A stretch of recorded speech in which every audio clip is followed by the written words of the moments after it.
এ বান্দা পর কি আমল তুই করছ ওরে দুনিয়ার জিন্দগিতে কি আমল করছ বান্দা তুই পর বান্দা আমল নামা হাতে নিয়ে পড়বেন আর বলবেন মালি হাজাল কিতাব লা ইউগাদিরু সাগীরাতান ওয়ালা কাবীরাতান ইল্লা আহসাহা। ও আল্লাহ, কি এমন আমল নামা তুমি তৈরি করেছো আমার একটা ছোট গুনাহ তো ছোটে নাই, একটা বড় গুনাহ তো ছোটে নাই। বান্দা কপাল থাপড়াইবে আর বলবে আমি কত নালায়েক, আমি কত নাফরমান। আমার আল্লাহ বলবেন এ ফেরেশতারা এই বান্দার হাতে জাহান্নামের শিকল লাগা। আমার আল্লাহ বলবেন খুযুহু ফাগুল্লু সুম্মাল জাহিম সাল্লু। আবার আল্লাহ ডাক দিয়া বলবেন রে জাহান্নামের ফেরেশতারা তোরা কই? জাহান্নাম থেকে 70 গজ শিকল লাগায় নিয়ে জাহান্নামের শিকল এই বান্দার হাতে লাগা, পায়ে লাগাইয়া টানো। ওয়াসিকাল্লাযীনা কাফারু ইলা জাহান্নামা যুমারা। ওই দিনকে তোমারে আমারে টানতে টানতে টানতে টানতে জাহান্নামে নিয়ে যাবে। এরে যুবক কেমনে সহ্য করবি? আর কয়দিন নাফরমানি করবি ও ফুলবাড়ি আর মুসলমান? এরে আমার কলিজার যুবক, এরে পর্দার আড়ালের আম্মাজান, দুনিয়ার বাহাদুরি কিছুই না, দুনিয়ার বাহাদুরি কিছুই না। ওরে দুনিয়াতে যারা বেশি বেশি কাঁদবে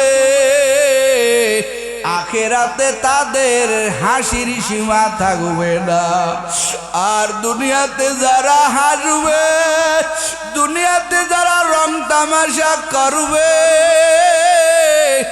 আখেরাতে তাদের দুঃখের সীমা থাকবে না।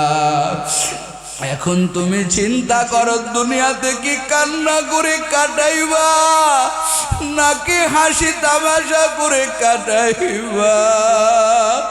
এখনো গুনাহের কারণে তোমার চোখে পানি নাই, অথচ যারা আমার মাওলার বন্ধু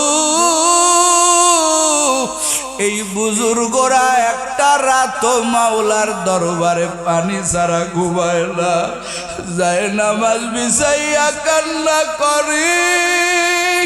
তোমার আমার কি হলো ও যুবক? কি মনে করতেছো আরো বাঁচবা? এমন কোন দিন নাই রে যুবক তোমার মতো যুবকের লাশের খবর নাই, আমার মতো যুবকের লাশের খবর নাই। দুনিয়াটা কিছুই না রে যুবক। সকাল বেলায় তোমার আমার নামটা মৃত্যুর তালিকায় উঠে যেতে পারে। এই হাত দিয়া কত মানুষের জানাজা পড়ায়া পড়ায়া কবরে নামাইলাম। একদিন আমিও মরব, আমার বাচ্চাগুলো আব্বু আব্বু বলে কাঁদবে। ওরে গ্রামবাসী আমার জনমের মতো বিদায় দিয়া দিবে। কেউ বলবে না আমার সন্তানকে তোরা কবরে নামাস না। বন্ধুরা শেষবারের মতো দেখবে। এই তো দুনিয়ার বাহাদুরি। এই জন্য আমার মাওলা বলে বান্দা এই দুনিয়ার কেউ তোমার আপন না। তুমি কি তাকায়া দেখো না? তোমার মাকে কবরে রাখলা কই? তোমার মা তো কবর থেকে আর ফিরে আইলো না। তোমার বাবারে কবরে নামাইছো রে যুবক, কই? কতদিন হয়ে গেল বাজান রে, বাজান কয়া ডাকতে পারো না। একদিন তোমার আমারও সাকরাতে মউত শুরু হয়ে যাবে, আশেপাশে সবাই তোমার কাছে বসে সান্ত্বনা দিবে, কিন্তু না রে যুবক, ওই সান্ত্বনা তো সান্ত্বনা হবে না। দুনিয়ার কামাই যদি ভালো থাকে রে যুবক, আজরাইলের ভালো আচরণ পাবা। আর যদি দুনিয়ার কামাই ভালো না থাকে, আজরাইলের আচরণ বড় ভয়ঙ্কর। হযরত ইব্রাহিম আলাইহিস সালাম একদিন আজরাইল ডাক দিয়া কয়, আজরাইল ভাই, বেনামাজি গুনাহগার নাফরমানের জান তুমি যখন কবজ করো, তোমার আকৃতির হালাত কেমন হয় আমাকে দেখাও। আজরাইল ডাক দিয়া বলে, পয়গম্বর, ওই আকৃতি আপনি দেখতে চায়েন না, সহ্য করতে পারবেন না। এবার ইব্রাহিম আলাইহিস সালাম বলে, না, একটু দেখাও, আমি সহ্য করব। এবার আজরাইল ডাক দিয়া বলেন, ও আল্লাহর পয়গম্বর, একটু সামন দিকে তাকান। সামনের দিকে তাকাইছে নবী। এবার আজরাইল ডাক দিয়া বলে, এবার আমার দিকে একটু ফিরে যান। ইব্রাহিম আলাইহিস সালাম বলে, আমি যখন ঘুরে আজরাইলের দিকে তাকাইলাম, আমি তাকাইয়া দেখি আজরাইলের পা দুটো জমিনে, মাথাটা আসমানের সাথে লাগালো। আজরাইলের এক একটা পশম খেজুরের কাটার মতো হবে রে বাবা, এক একটা চোখ বড় বড় পুকুরের মতো। ওরে চোখ আর নাকের মধ্য দিয়ে দাউ দাউ করে আগুনের ফুলকিগুলো বাহির হতেছে, এতটা দুর্গন্ধ সহ্য করা যায় না। ইব্রাহিম আলাইহিস সালাম এই চেহারা দেখিয়া মুহূর্তের মধ্যে বেহুশ হয়ে জমিনে পড়ে গেলে। কিছুক্ষণ পরে ইব্রাহিম আলাইহিস সালামের জ্ঞান ফিরল। ও ফুলবাড়িয়ার মুসলমান, ইব্রাহিম আলাইহিস সালাম জ্ঞান ফিরিয়া দুই চোখের পানি ছেড়ে দিয়ে কান্না করে, আর ডাক দেয়া কয়, দুনিয়ার মানুষ রে, ওরে জাহান্নামে জ্বলা লাগবে না। কেউ যদি আজরাইলের এই ভয়ঙ্কর চেহারা দেখে, ওরে তার শাস্তির জন্য আজরাইলের চেহারাটাই যথেষ্ট হয়ে যাবে। এরে যুবক, কেমনে সহ্য করবি? ও বৃদ্ধ বাবা জানেরা, এখনো গুনাহ ছাড়তে পারলেন না, এখনো পাঁচ বেলার নামাজ ঠিক মতো পড়তে পারলেন না। আর কয়দিন পরে ঠিক করবেন, ওই দিন আসার আগে আজরাইলের হাতে তুমিও ধরা পড়ে যেতে পারো, আমিও ধরা পড়ে যেতে পারি। এই জন্য সুযোগ আসছে আমার মাওলার দরবারে কান্না করার। দুই চোখের পানি ছেড়ে দিয়ে কাঁদো। এইখানে আমরা সবাই জাহান্নামের আসামি। তুমি আমি যেই গুনাহ করে জাহান্নামের আগুন জ্বলাইছি, ওই জাহান্নামের আগুন বাবা চোখের পানি ছাড়া নিভবে না। কত মানুষের দিকে তাকায় দেখো রে যুবক, দুই চোখের গোড়ায় পানি। তোমার আমার গুনার কারণে চোখে পানিও নাই। আর কয়দিন মাওলার নাফরমানি করবা? আজকের ময়দানে তওবা করো, আর নামাজ কাজা দিবা না রে যুবক, আর আমার মাওলার সাথে নাফরমানি করবা না। ইনিয়ে বিনিয়ে বলো, আল্লাহ আমি তো গুনাহগার, আমারে ক্ষমা করে দাও, আমি জাহান্নামের আসামি। তোমার জীবনের শেষ মাহফিল হতে পারে রে যুবক, আমি গুনাহগারের জন্য শেষ মাহফিল হতে পারে, আর কোনো এই ময়দানে বসার সুযোগ না হতে পারে রে যুবক। আজকের ময়দানে তওবা করো আর গুনাহ করবা না, আর আমার মাওলার সাথে নাফরমানি করবা না। এরে যুবক, দাড়িতে যারা ঘুল লাগাও, এরে যুবক, তোর কি ভয় হয় না? কত যুবকের লাশের দিকে তাকায়া জিহ্বায় কামড় দেই যুবক দাড়িটা নিয়ে কবরে যেতে পারলো না। এই যুবকেরও মনে মনে আশা ছিল, বড় হব, বিবাহ করব, ছেলে মেয়ে বড় হবে, দাড়ি লম্বা করব, কিন্তু যুবক পারল না। যুবক দাড়ি বিহীন হয়ে কবরে গেল। এই জন্য যুবক, তোমার মতো হাজার যুবক স্কুলে পড়ে, কলেজে পড়ে, ইউনিভার্সিটিতে পড়ে, আমার মাওলার ভয়ে, জাহান্নামের ভয়ে একদিনের জন্য নামাজ ছাড়ে না, দাড়িতে খুল লাগায় না। তুমি কেন পারবা না? ও পর্দার আড়ালে আমার আম্মা জানেরা, তওবা করো। নিজের জীবনের শেষ মাহফিল মনে করো। তোমার মতো হাজার মা বোনেরা পাঁচ বেলার নামাজ পড়ে, পর্দা করে, কোরআন তেলাওয়াত করে, স্বামীর মাল হেফাজত করে, তুমি কেন পারবা না? আজকের ময়দানে তওবা করো। আমি গুনাহগার, দোয়া চাই, আমারও কোনো আমল নাই। এখানে অনেক উলামায়ে কেরাম আছেন, অনেক বুজুর্গরা বয়ান করেছেন। আয় আল্লাহর গুনাহ করব না। যুবক, তুমিও তওবা করো আর গুনাহ করবা না। দাড়িতে খুল লাগাইবা না, মা বাবার খেদমত করবা। ওয়াদা যদি পাক্কা থাকে, দুটো হাত আল্লাহরে দেখায়া দাও। লিল্লাহে তাকবীর। আয় আল্লাহ, আর গুনাহ করব না। আয় আল্লাহ, অতীত জিন্দেগির গুনাহের থেকে ক্ষমা চাই, ভবিষ্যতে গুনাহ করব না। আয় আল্লাহ, আমরা সবাই গুনাহের উপরে বড় লজ্জিত। আয় আল্লাহ, যেই গুনাহগুলো হয়ে গেছে আর করব না। আয় আল্লাহ, আমাদের তওবা করে, তওবাতুন নসুহা করে আয় আল্লাহ আমাদের বাড়ি যাওয়ার মতো তৌফিক আল্লাহ আপনি আমাদের দান করেন। সবাই বলেন আমিন।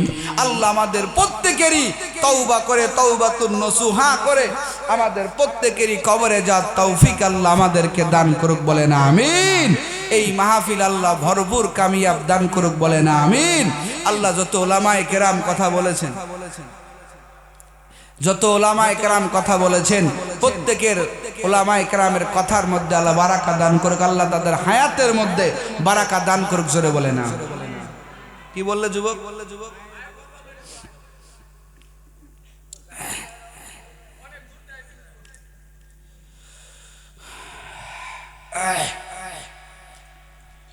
ও আমার প্রাণের মা, মা গো মা, কোথায় গেলে মোরে সারিয়া? জনম দুঃখী ইয়াতীম আমি, চাই না কেহ ফিরিয়া। ও আমার প্রাণের মা, মা গো মা, কোথায় গেলে মোরে সারিয়া? জনম দুঃখী ইয়াতীম আমি, চাই না কেহ ফিরিয়া। আমি যখন ছিলাম আমার মায়েরই উদরে, চলাফেরা করলেন সে মা কত কষ্ট করে। আমি যখন ছিলাম আমার মায়ের উদরে চলাফেরা করলেন সে মা কত কষ্ট করে আমার সুন্দর মুখ দেখে মায়ের আমার সুন্দর মুখ দেখে মায়ের ব্যথা যায় সব হাসায়া ও আমার প্রাণের মা মা গো মা কোথায় গেলে মোরে সারিয়া জনম দুঃখী ইয়াতীম আমি চাই না কেহ ফিরিয়া ও আমার প্রাণের মা মা গো মা কোথায় গেলে মোরে সারিয়া জনম দুঃখী ইয়াতীম আমি চাই না কেহ ফিরিয়া আমি যখন ছিলাম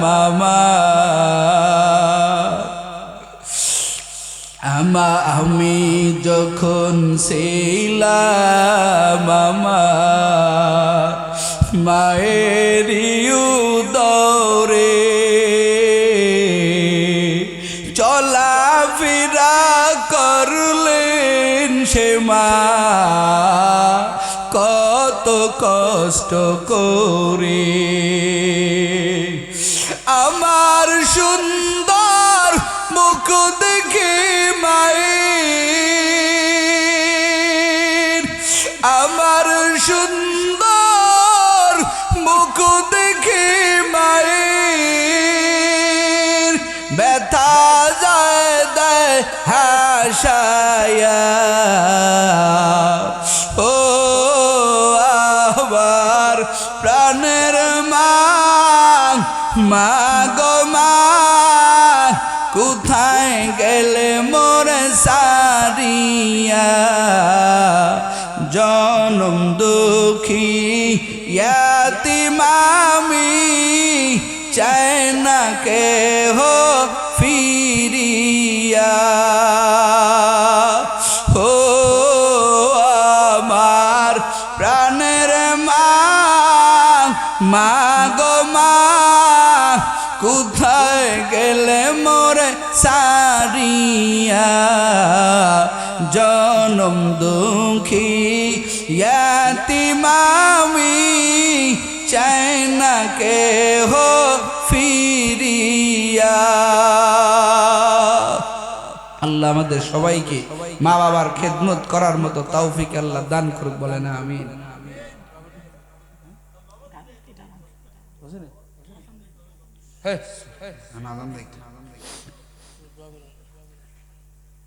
আল্লাহ তাআলা আমাদের সবাইকে কবুল করুক জোরে বলেন আমিন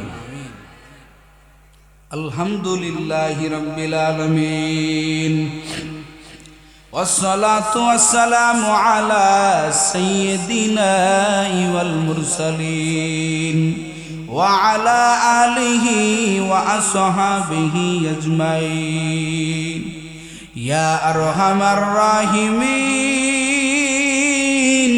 يا أرحم الراحمين يا أرحم الراحمين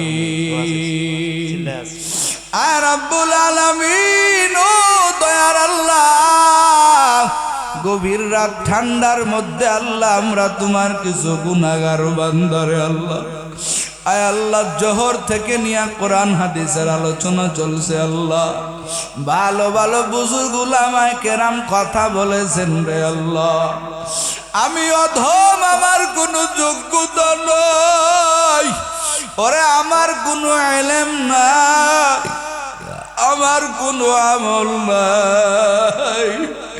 আয় আল্লাহ, শেষবারে কিছু আলোচনা করে তোমার দরবারে দুইটা হাত তুললাম আল্লাহ।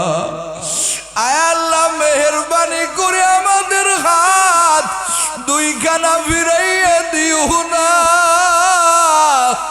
আয় আল্লাহ, আমরা তো গুনাহ করি ফেলেছি।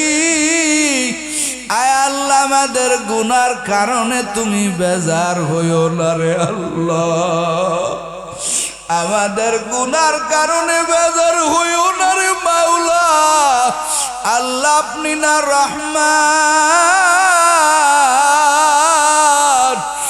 আপনি না রহিম, আপনার মতো দয়ার আল্লাহ আর কেউ নাই, আপনার মতো রহমান মালিক আর কেউ নাই। এই জমিনে কত বড় বড় গুনাহগারকে আপনি ক্ষমা করে আপনার ওলি বানায় কবরে নিলে। আল্লাহ, আপনি কি পারবেন আমাদেরকে গুনাহগার বানায় কবরে নিতে? দুনিয়াতে একটা মশার কামড় সহ্য করতে পারি না রে আল্লাহ, একটা বেতের বাড়িও সহ্য করতে পারি না রে মালিক। ওই কবরের আযাব কেমনে সহ্য করব? কি হবে আমার ওই না মরণে? কি হবে ওই অন্ধকার কবরে? কি হবে আমার ওই না মরণে? কি হবে ওই অন্ধকার কবরে? সাপে কাটবে, গুরুজ মারবে, হায় রে হায়, কলিজা লিয়া যাবে বিষের জ্বালায়, কলিজা লিয়া যাবে বিষের জ্বালায়।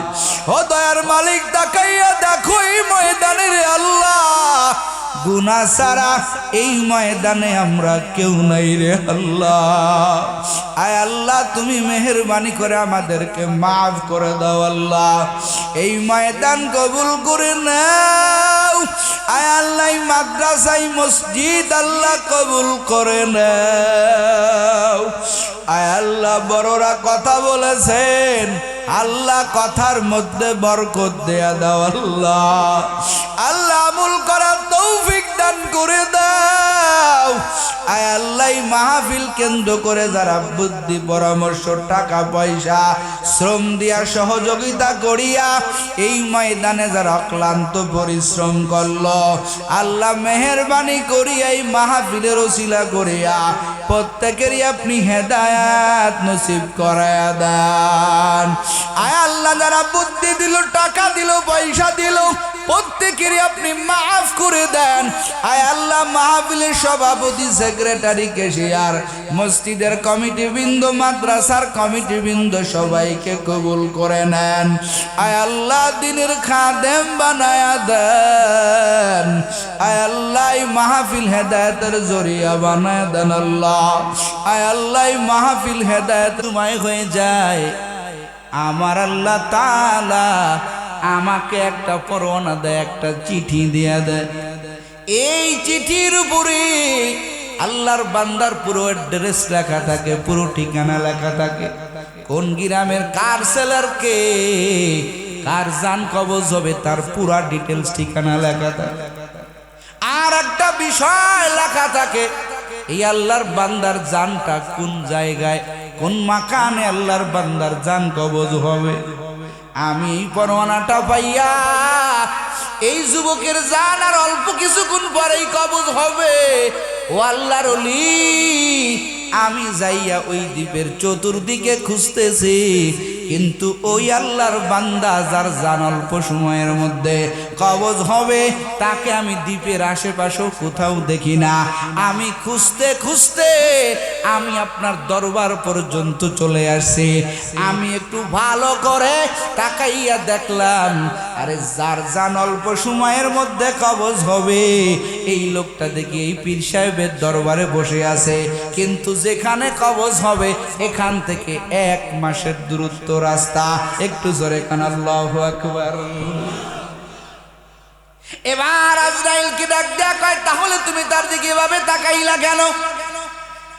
আজরাইল বলে, হুজুর আমি তার দিকে তাকাইছি কেন সেখানে বসে আছে, আমি চিন্তা করলাম যার জান অল্প সময়ের মধ্যে কবজ হবে আল্লাহর বান্দা এখানে কেন বসে আছে। আমি এবার চিন্তা করলাম, লোককে তো যথা স্থানে পৌঁছানো আমি আজরাইলের দায়িত্ব না, আমার দায়িত্ব হলো জান কবজ করা। আজরাইলের দায়িত্ব কি? কথা কয় না কা, কথা কয় না কা, জান কবজ করা। লোকটাকে তো যথা জায়গায় পৌঁছানোর দায়িত্ব আমার না। এবার আজরাইল কয়, হুজুর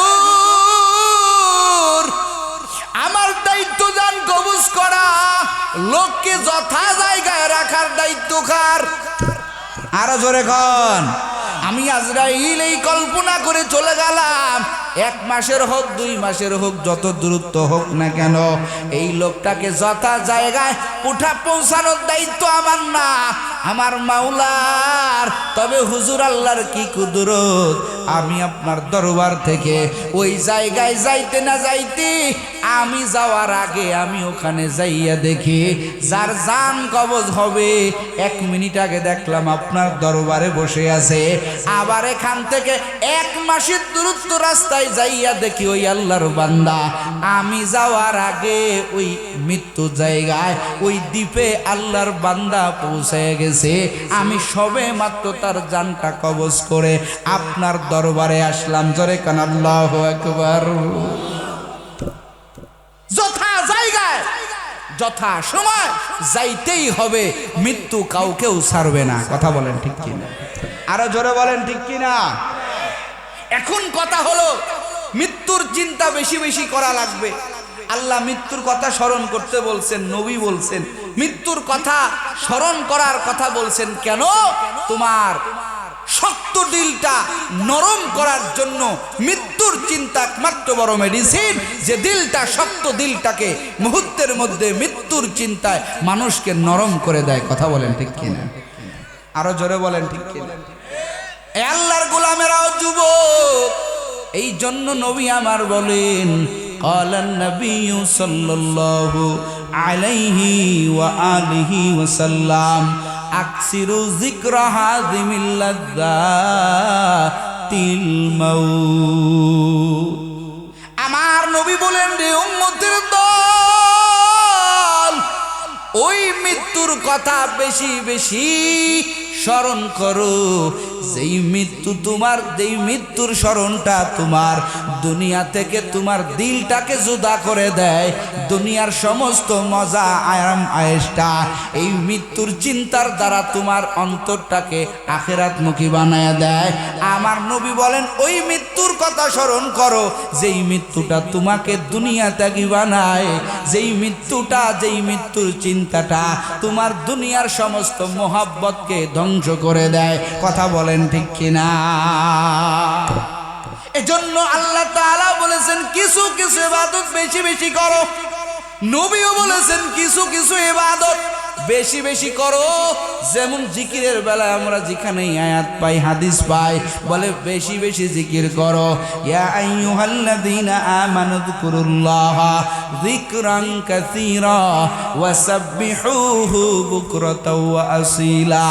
কিছু কিছু ইবাদত আমার আল্লাহ বেশি করতে বলেছেন।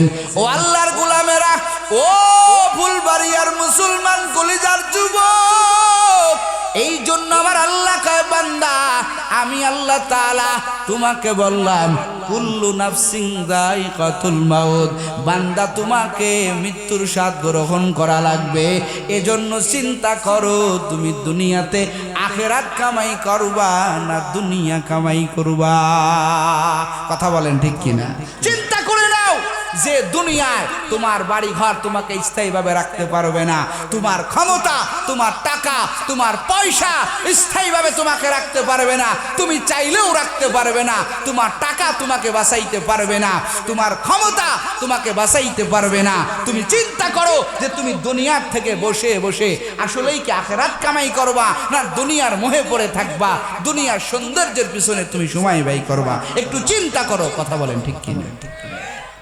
এ আল্লাহর গোলামেরা যুবক, এখন এখানে এমন কেউ নাই যে বলতে পারবেন, এমন কেউ বলবেন না।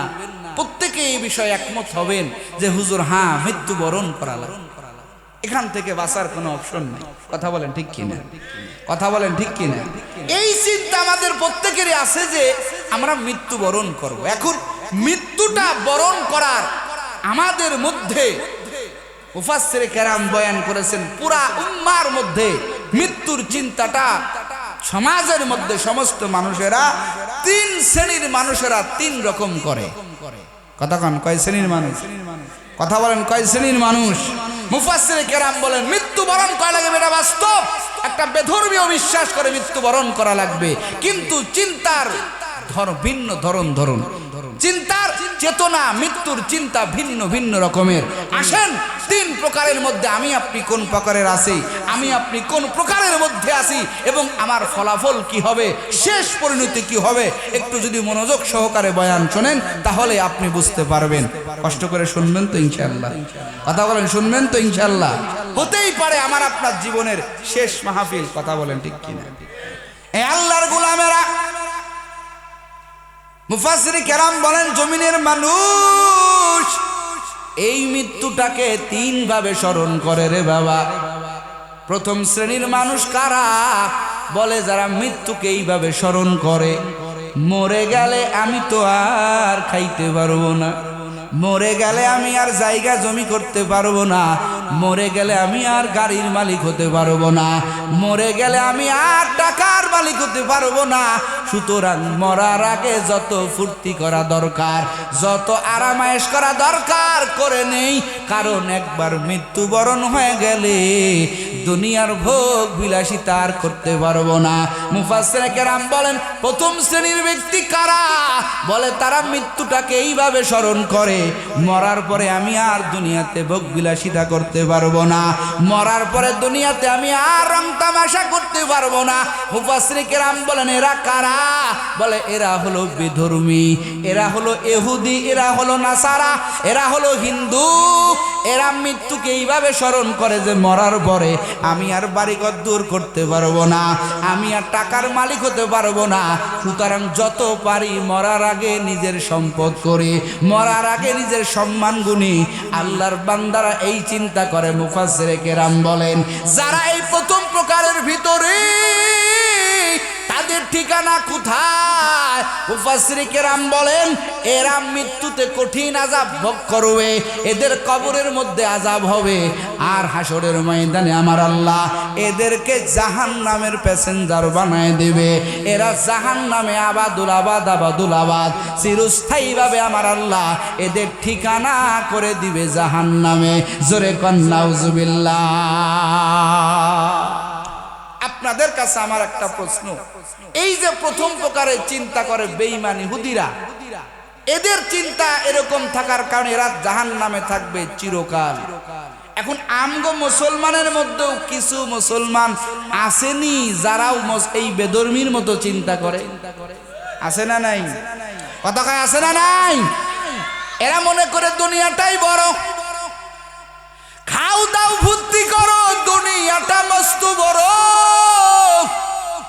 এই প্ল্যানে যারা আগায়, আমার জাতি ভাইয়েরা, আমার মুসলমান ভাইয়েরা, মুফাসসিরে কেরাম বলেন, মুসলমানের ভিতরে কোনো আল্লাহর বান্দার যদি চিন্তা চেতনা একটা বেঈমানের সাথে মিলে যায়, একটা মৃত্যুর চিন্তা একটা বেঈমানের সাথে মিলে যায়, মুফাসসিরে কেরাম বলেন এই আল্লাহর বান্দারও ঠিকানা হবে, এই বান্দাও মরণে আযাব ভোগ করবে, এই বান্দাও কবরে আযাব ভোগ করবে, এই বান্দাও হাসরের ময়দানে আমার আল্লাহ তার কর্মের ফলাফল আমার আল্লাহ তাআলা প্রকাশ করবেন। আমার আল্লাহ বলবেন, বান্দা যা, তোর ঠিকানাও হলো জাহান্নাম। তবে একটা বেধর্মী জাহান্নামে থাকবে চিরকাল, আর একটা মুসলমান যার চিন্তা চেতনা মৃত্যু নিয়ে চিন্তা চেতনা, ওরে একটা ইহুদির সাথে মিলার কারণে, ওরে একটা হিন্দুর সাথে মিলার কারণে এই আল্লাহর বান্দা মুসলমানকেও আমার আল্লাহ জাহান্নামে পাঠাইবে। তবে ইহুদি নাসারা জাহান্নামে থাকবে চিরকাল, আর মুসলমান যদি তার চিন্তার সাথে তার চিন্তা মিলে যায়, এই মুসলমান আল্লাহর বান্দা জাহান্নামে থাকবে দীর্ঘকাল। কতকাল থাকবে? ইহুদি নাসারা থাকবে চিরকাল, আর মুসলমান থাকবে দীর্ঘকাল। তো বলেন কতকাল? এখন আপনারা কি চিরকাল থাকবেন না দীর্ঘকাল থাকবেন? কথা কয় না কে? কথা বলেন, জাহান্নামের 1 সেকেন্ড আযাব সহ্য করতে পারবেন? এই কথা বলেন, পারবেন? আপনাদের কি কষ্ট হচ্ছে? কষ্টের আগে আমি দোয়া করে দেব ইনশাআল্লাহ। জাহান্নামের ব্যক্তি যার চিন্তা চেতনা একটা মুসলমান হওয়ার পরেও যদি একটা খ্রিস্টানের সাথে, একটা বেধর্মীর সাথে, একটা বেঈমানের সাথে যদি কোনো মুসলমানের চিন্তা চেতনা মিলে যায় যে আমি মরার পরে তার বাড়ি গদ্দর করতে পারবো না, যত যা কিছু দুনিয়াতে তো আমরা দেখি, কত মুসলমান, কত আমার দিনী ভাইয়েরা দুনিয়া গুছাইতে, দুনিয়ার ব্যস্ততায় এতটা লিপ্ত হয়ে গেছে, আল্লাহর বান্দা মনেই হয় না মরে যাবে। কথা কোন ঠিক কিনা? মুফাসসিরে কেরাম বলেন, এই শ্রেণীর ব্যক্তিরাও জাহান্নামে থাকবে। তবে বেঈমান আর মুসলমানের মধ্যে পার্থক্য